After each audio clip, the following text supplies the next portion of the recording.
কোকৰাঝাৰ সমষ্টি হিচাপে যোৱা 10টা বছৰে যিখিনি হয়তো কাম হ'ব লাগিছিলে আৰু এই কোকৰাঝাৰ সমষ্টি যিহেতু আমাৰ এই বিটিআৰ অঞ্চলৰ এটা চেঞ্চিটিভ এটা সমষ্টি হয়। ইয়াত নিশ্চয়কৈ বিভিন্ন জাতি জনগোষ্ঠী বসবাস কৰে আৰু সেই জাতি জনগোষ্ঠীৰ তেওঁলোকৰ আশা আকাংক্ষা যেনেধৰণে এড্ৰেছ হ'ব লাগিছিলে ঠিক তেনেদৰে হোৱা নাই বুলি মই ভাবোঁ। সেইকাৰণে এই কোকৰাঝাৰ সমষ্টিখন নতুনকৈ নিৰ্মাণ কৰা সজাই কৰা নিশ্চয়কৈ কাম কৰিব লগা আছে। তাৰ কাৰণে আজি যদিওবা মই বিধায়ক হিচাপে আছিলোঁ, কিন্তু আজি দলে মোক বাছনি কৰিছে আৰু সেই দলৰ আৰু অকল দল বুলি নহয় যে ইয়াত যিটো আমাৰ NDA এলায়েন্সৰ কথা আহি আছে, তো NDA ফালৰ পৰা যিটো মোক বাছনি কৰিছে নিশ্চয়কৈ মই ব্যক্তিগতভাৱে দিল্লীলৈ গৈখিনি আমাৰ যিখিনি কোকৰাঝাৰ সমষ্টিখন যেনেধৰণৰ সজাব লাগে, নিৰ্মাণ কৰিব লাগে, এই অঞ্চলৰ জাতি জনগোষ্ঠীৰ মাজত যিখিনি আমাৰ মিলা প্ৰীতি, এই গোটেইখিনি বিষয় ইয়াৰ লগত সাঙুৰি আছে।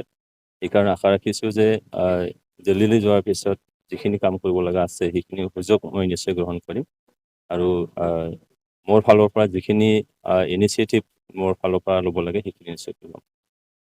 কেনেকৈ আশা কৰিছে আপুনি? চাওক, ইয়াত যিহেতু প্ৰমোদ বড়ো ডাঙৰীয়া নেতৃত্বাধীন চৰকাৰ, আমাৰ মুখ্যমন্ত্ৰী ডক্টৰ হিমন্ত বিশ্ব শৰ্মা ডাঙৰীয়া নেতৃত্বাধীন অসম চৰকাৰ আৰু কেন্দ্ৰৰ আমাৰ নৰেন্দ্ৰ মোদী ডাঙৰীয়া নেতৃত্বাধীন চৰকাৰ, এই তিনিওটা চৰকাৰে আজি যেনেকৈ নৰেন্দ্ৰ মোদী ডাঙৰীয়াই ভাৰতখন বিশ্বগুৰু কৰাৰ কাৰণে যিখিনি তেখেতে পদক্ষেপ লৈছে, সঁচাকৈ আমি তেখেতৰ যিখিনি সপোন, সেই সপোনটো বাস্তৱায়িত নিশ্চয় কৰিব পাৰিম। এইফালে আমাৰ মুখ্যমন্ত্ৰী ডাঙৰীয়া যেনেকৈ আমাৰ অসমখন ভাৰতৰ উন্নত 5খন ৰাজ্যৰ মাজত এখন বনাবলৈ বিচাৰিছে আৰু তাৰ কাৰণে কিছুমান আঁচনি যুগুতাইছে।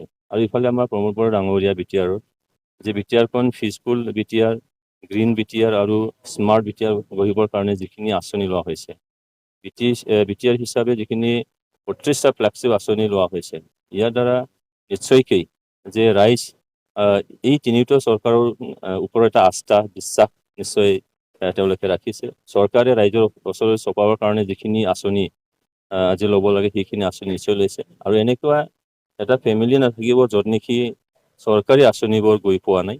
আৰু সেই চৰকাৰী আঁচনিটো আগৰ চৰকাৰবোৰ যেনেকৈ তাত মানে 1 টকাৰ জেগাত হয়তো 25 পইচা গৈ পাইছিলে, কিন্তু আজিৰ তাৰিখত আপোনালোকে জানে যে যেনেকৈ চাকৰিবোৰ দিয়া হৈছে, অৰুণোদয় আঁচনি দিয়া হৈছে বা তেনেকৈ বহুকেইটা আঁচনি ৰূপায়ণ কৰা হ'ল। তাত দেখা গৈছে যে এইখন চৰকাৰে নিশাভাৱে এইটো মানে চিলেকশ্যন কৰিছে আৰু তেনেকৈ চাকৰিবোৰ দিয়া হৈছে, তাত কোনো টকা পইচাৰ কথা অহা নাই।